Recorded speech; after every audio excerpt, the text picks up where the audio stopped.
खबर नरसिंहपुर से है। जिले के पुलिस अधीक्षक ऋषिकेश मीणा, अतिरिक्त पुलिस अधीक्षक संदीप भूरिया और तेंदुखेड़ा एसडीओपी अभिनव मिश्रा, तेंदुखेड़ा नगर निरीक्षक किशोर बामनकर के साथ ठेमी और मुंगवानी पुलिस मनीष मरावी, दिलीप सिंह के प्रति श्री राम रसिया भक्त मंडल और नगर के सभी धार्मिक आध्यात्मिक गतिविधियों में रुचि दिखाने वाले साथियों मार्गदर्शकों की तरफ से बहुत बहुत आभार धन्यवाद व्यक्त किया। आपके अथक परिश्रम मेहनत के चलते दादा दरबार की चोरी पकड़ने में महत्वपूर्ण भूमिका निभाई।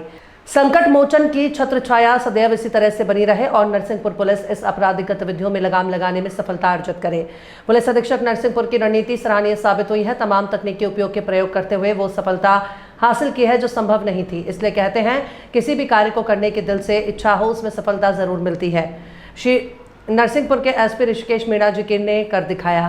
नरसिंहपुर जिले के ओर से ऋषिकेश मीणा पुलिस प्रशासन को ढेर सारी बधाइयां प्रेषित की जा रही हैं। दबंग इंडिया न्यूज़ के लिए राजू सिंह राजपूत की खास खबर।